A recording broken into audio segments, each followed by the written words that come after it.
प्यारे बच्चों, सुप्रभात। आज हम पढ़ेंगे काल। क्रिया के जिस रूप से कार्य के होने का समय और उसकी पूर्णता का बोध होता है उसे काल कहते हैं। अर्थात काल द्वारा ये पता चलता है कि कार्य हो चुका है या हो रहा है या होने वाला है। इसी के आधार पर तीन भेद होते हैं: भूतकाल, वर्तमान काल और भविष्यत काल। भूतकाल क्रिया के जिस रूप से भूतकाल यानी बीते हुए समय में कार्य के होने का बोध हो उसे भूतकाल कहेंगे। जैसे राम ने रावण को मारा था, मैं मुंबई में रहता था। भूतकाल के होते हैं भेद 6, जैसे सामान्य भूतकाल, आसन भूतकाल, पूर्ण भूतकाल, अपूर्ण भूतकाल, संदिग्ध भूतकाल, हेतुमत भूतकाल। सामान्य भूतकाल क्रिया के जिस रूप से साधारणतः बीते हुए समय में कार्य के होने का प्रकट हो उसे कहते हैं सामान्य भूतकाल। जैसे रमेश आया, कौशल चला गया, दिनेश ने खाना खाया, चोर सामान लेकर भाग गया। आसन भूतकाल क्रिया के जिस रूप से निकट भूतकाल में क्रिया का होना प्रकट हो उसे आसन भूतकाल कहते हैं। जैसे आसन का मतलब होता है निकट। आसन भूतकाल से ये पता चलता है कि कार्य निकट भूत में ही समाप्त हुआ है। जैसे वह अभी आया है, उसने मुझे हमेशा सम्मान दिया है। पूर्ण भूतकाल क्रिया के जिस रूप से ये प्रकट हो कि कार्य समाप्त हुए बहुत समय बीत चुका है वह पूर्ण भूतकाल कहलाता है। इसमें सामान्य भूतकाल की क्रिया के साथ था, थी, थे आदि लगाए जाते हैं। जैसे महेश पत्र लिख चुका था, सविता ने खाना बनाया था। अपूर्ण भूतकाल होता है कि क्रिया के जिस रूप से ये पता चले कि कार्य भूतकाल में ही हो रहा था किंतु उसकी समाप्ति का पता नहीं चले उसे कहेंगे अपूर्ण भूतकाल। जैसे मनीष नहा रहा था, गाय घास खा रही थी। संदिग्ध भूतकाल भूतकाल में जिस क्रिया के करने या होने पर संदेह प्रतीत हो वो होता है संदिग्ध भूतकाल। जैसे उसने खाना खाया होगा, होगा मतलब क्या पता नहीं भी खाया हो तो ये संदेह ही बना हुआ है इसमें। आपको मेरा पत्र मिला होगा तो इसमें भी संदेह प्रतीत हो रहा है। फिर है हेतुमत भूतकाल, जिस क्रिया से ये जानना जाए कि कार्य भूतकाल में हो सकता था परंतु किसी कारण हो न सका तो वहां हेतुमत भूतकाल आता है। जैसे यदि वर्षा होती तो फसल अच्छी होती, तुम पढ़ते तो पास हो जाते।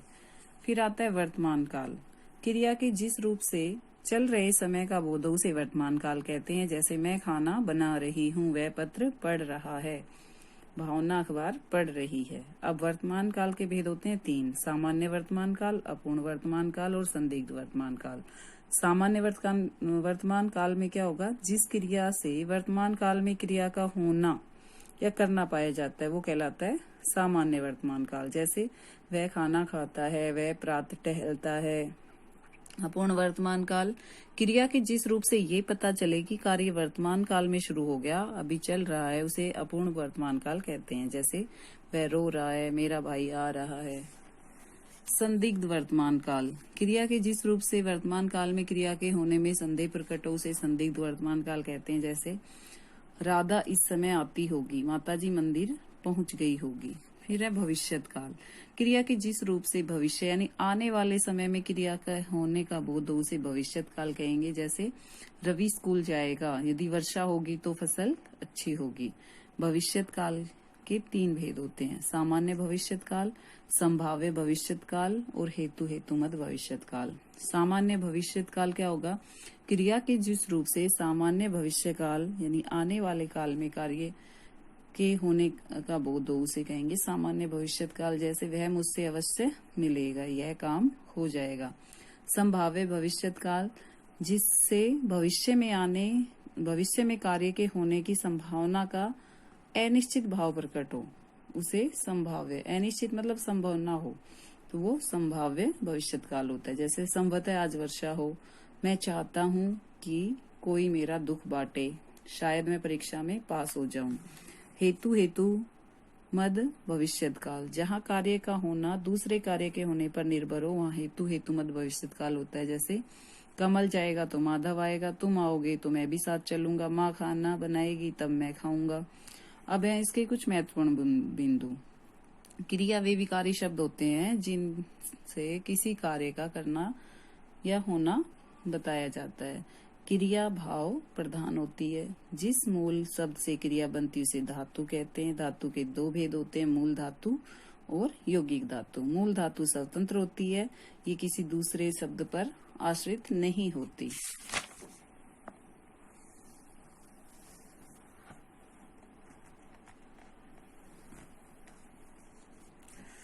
अब हम पढ़ेंगे काल के बारे में। काल का रिवीजन करना है। जैसे क्रिया के जिस रूप से कार्य के होने का समय और उसकी पूर्णता का बोध, उसे काल कहेंगे। काल के 3 भेद हैं, भूतकाल, वर्तमान काल, भविष्यत काल। क्रिया के जिस रूप से भूतकाल में कार्य का होने का बोध, भूतकाल कहेंगे। भूतकाल के 6 भेद कौन कौन से हैं? सामान्य भूतकाल, आसन भूतकाल, पूर्ण भूतकाल, अपूर्ण भूतकाल, संदिग्ध भूतकाल, हेतुमत भूतकाल। क्रिया के जिस रूप से साधारणतः बीते हुए समय में कार्य के होने का बोध, उसे सामान्य भूतकाल कहेंगे। क्रिया के जिस रूप से निकट भूतकाल में क्रिया का होना प्रकट हो, उसे आसन भूतकाल कहेंगे। क्रिया के जिस रूप से प्रकट हो कि कार्य को समाप्त हुए बहुत समय बीत चुका है, वह पूर्ण भूतकाल कहलाता है। क्रिया के जिस रूप से ये ज्ञात हो कि कार्य भूतकाल में हो रहा था किंतु उसकी समाप्ति का पता न चले, वो अपूर्ण भूतकाल कहलाता है। भूतकाल में जिस क्रिया के करने अथवा होने का संदेह प्रतीत हो, वह संदिग्ध भूतकाल कहलाती है। जिस क्रिया से ये जानना जाए कि कार्य भूतकाल में हो सकता था परंतु किसी कारण न हो सका, वो हेतुमत भूतकाल कहलाता है। क्रिया के जिस रूप से पता चले कि समय का बोध हो, उसे वर्तमान काल। जिस चल रहे समय का बोध हो तो वर्तमान काल। 3 भेद कौन कौन से हैं? सामान्य वर्तमान काल, अपूर्ण वर्तमान काल, संदिग्ध वर्तमान काल। जिस क्रिया से वर्तमान काल में क्रिया का होना या करने का बोध हो, उसे सामान्य वर्तमान काल कहेंगे। क्रिया के जिस रूप से ये पता चले कि कार्य वर्तमान काल में शुरू हो गया, अभी चल रहा है, उसे अपूर्ण वर्तमान काल कहेंगे। क्रिया के जिस रूप से वर्तमान काल में क्रिया के होने में संदेह प्रकट हो, उसे संदिग्ध वर्तमान काल कहेंगे। क्रिया के जिस रूप से भविष्य में कार्य का होना प्रकट हो, उसे भविष्यत काल कहेंगे। भविष्यत काल के 3 भेद है, सामान्य भविष्यत, संभाव्य भविष्यत, हेतुमत भविष्यत। क्रिया के जिस रूप से सामान्य भविष्यत काल में कार्य का होना पाया जाए, सामान्य भविष्यत काल कहते हैं। जिससे भविष्य में कार्य के होने की संभावना का अनिश्चय भाव प्रकट हो, उसे संभाव्य भविष्यत काल कहते हैं। जहाँ एक कार्य का होना दूसरे कार्य पर निर्भर हो, वहाँ हेतुमत भविष्यत काल होता है।